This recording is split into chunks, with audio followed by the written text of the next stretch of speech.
लोहागल मालकेतु बाबा की 24 कोसीय परिक्रमा रविवार को ठाकुर जी की पालकी के साथ शुरू हो गई है। घनश्याम दास जी महाराज खाकी अखाड़ा ने बताया कि हर वर्ष की भांति इस वर्ष भी बाबा मालकेतु की 24 कोसीय परिक्रमा का आगाज रविवार को हो गया।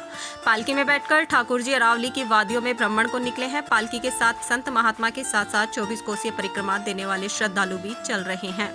दोपहर के बाद लोहागल से ठाकुर जी पालकी में बैठकर रवाना हुए। उनका जगह जगह स्वागत किया गया। वहीं देर शाम को धार्मिक स्थल किरोड़ी ठाकुर जी की पालकी पहुंची तथा विश्राम किया। आज शाम तक सागमरी पहुंचे लोहागल ग्राम विकास अधिकारी अनिल कुलहरी ने बताया है कि मालकेतु बाबा की 24 कोसीय परिक्रमा को लेकर साफ सफाई व्यवस्था सुचारू रूप से की गई है।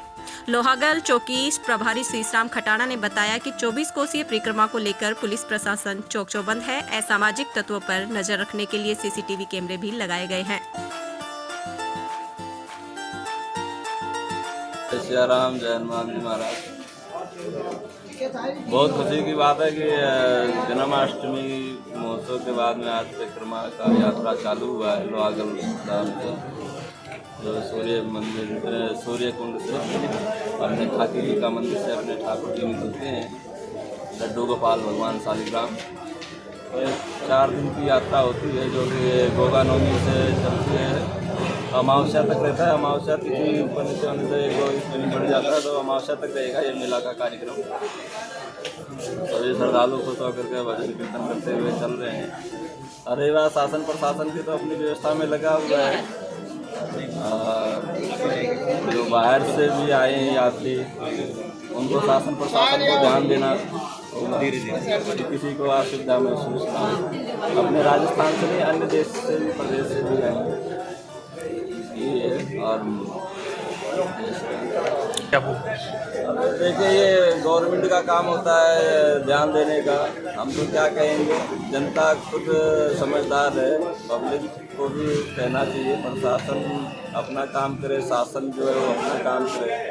साफ सफाई है, रस्तों का है या जो भी नदी है या जो भी व्यवस्थाएं हैं, ये मार्ग एक है। यहाँ पे आना भी उसी रास्ते से, जाना भी उसी रास्ते से। तो लाइट की व्यवस्था भी होनी चाहिए क्योंकि मेला चल रहा है। चाहे वो 6 दिन के लिए ही मेला लगा है, इतनी ज़्यादा समय के लिए मेला चलता है। 7-8 दिन का रहता है, मुख्य अमावस्या तक रहेगा।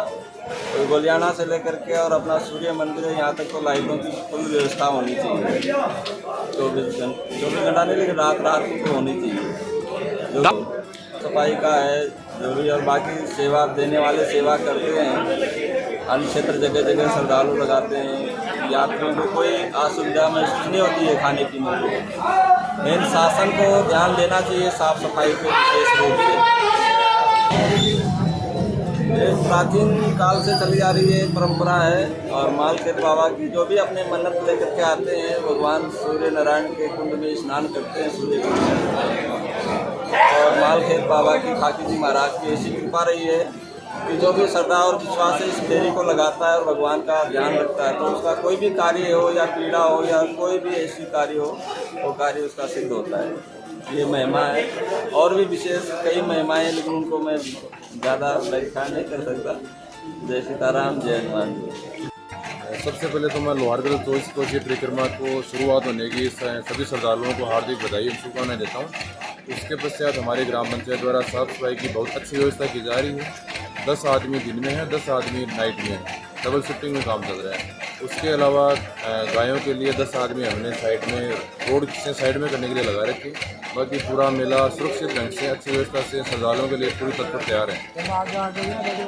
इसी के साथ जो पालकी की सवारी निकलती है उसके लिए साधु संतों के लिए जो भी हमारी ग्राम पंचायत की ओर से व्यवस्था होती है उसकी पूर्णतः हमारे द्वारा व्यवस्था की गई है। इसके अलावा जो भी असामाजिक तत्व मान लो, जो बदमाश मान लो, उनके द्वारा कोई भी अनैतिक गतिविधि की जाती है, व्यवस्था फैलाई जाती है तो उसके लिए सीसीटीवी कैमरे ग्राम पंचायत द्वारा लगाए गए हैं। पूरी नज़र, प्रशासन की पूरी नज़र उन व्यवस्थाओं पर कायम है। इसी के साथ मैं लोगों से अपील भी करता हूँ कि 24 कोसीय परिक्रमा के दौरान प्रशासन अलर्ट है। पुलिस प्रशासन भी पूरी तरह से श्रद्धालुओं की सेवा के लिए, सुरक्षा के लिए अलर्ट है। फिर भी मैं मेरी ओर से, ग्राम पंचायत की ओर से अलर्ट है। मैं मेरी अपील करना चाहूँगा कि कोई भी श्रद्धालु अपने कीमती सामान जैसे सोने की चैन, मादलिया, अपने सामान का यथास्थान ध्यान रखें। और उनको घर पर ही सुरक्षित स्थान पर रखे हैं ताकि यात्रा सुगम तरीके से पूर्ण तक की जा सके। तो यहाँ पर ब्रह्म सरोवर था 24 कोसी, तो ब्रह्म सरोवर के मायने जो भी स्नान करता था वो सीधा ही मोक्ष को प्राप्त हो जाता था। उसके बाद में क्या हुआ, धीरे धीरे यमराज ने बोला कि महाराज एक मृत्यु काल में एक ऐसा सरोवर है कि जहाँ पर जो मनुष्य स्नान कर लेता है कोई भी, तो वो सीधा ही स्वर्ग में चला जाता है, मेरे पास तो नहीं आता। तो उसने क्या किया, तो सभी ने मिलके और हिमालय से प्रार्थना की। हिमालय के 2 पुत्र थे, एक माल और एक केतु। तो पहले तो माल पर्वत नाम का माल पहाड़ था ना, उसको लाए, तो वो तो इस सरोवर के अंदर ही चला गया। और उसके बाद में वो नहीं रखा गया, तो उसके बाद में केतु नाम का पर्वत को लाए, तो ये पर्वत को ढक दिया इस सरोवर को। अब यहाँ पर जो है मृत्यु लोक में हाहाकार मच गया। क्यों कि ऋषि मुनि महात्मा जो भी धार्मिक अवस्था से जो जुड़े हुए थे, वो लोगों ने प्रार्थना की, हे प्रभु आपने ये क्या किए। एक पवित्र एक सरोवर था यहाँ पर, तो उसमें हम लोग स्नान करते थे, ठाकुर सेवा करते थे और कुछ करते थे। तो भगवान ने बोले कि उसमें 7 धाराएँ चल रही। तो प्रथम धारा तो लोहागर है, दूसरी धारा किरोड़ी है, तीसरी धारा शाकंभरी है, चौथी धारा वो नाकुंडा है, 5वीं धारा वो शोभावती है, 6ठी धारा ये जो घोरी कुंड है उसमें है, और एक धारा रघुनाथगढ़ में है। ये 7 धारा है। तो 7 धाराओं में जो स्नान करेगा एक दिन में, तो उसको वो मोक्ष को प्राप्त कर लेगा। तो यहाँ पर फिर पांडु ने आए थे द्वापर में पांडु ने आए। तो पांडु आकर के यहाँ पर 12 वर्ष तक तपस्या किए, तो उनको एक सोमवती अमावस्या नहीं पड़ी। सोमवती अमावस्या नहीं पड़ने के बाद में जो है भीम ने श्राप दे दिया कि आप कलिकाल में बार बार आओगे, लेकिन आपकी जो आज मान्यता है वो मान्यता उसमें नहीं रहेगी। तो ये है, ऐसे कहकर के पांडु हिमालय को चले गए। उसके बाद में ये परिक्रमा देते हैं, शुरू से चलती आ रही है। हाँ जी, पांडु से ये चलती आई। और आज भगे लोग कम थे, आज ज़्यादा है। ठीक है, प्रशासन पूरी व्यवस्था करता है, यहाँ पर भी करता है, किरोड़ी भी करता है, शाकंभरी भी करता है, खाके गढ़ा भी करता है। मतलब प्रशासन आपको पूरी व्यवस्था देता है, जो भी सुविधा है वो, दवाई पानी भी देते हैं, सारी व्यवस्था।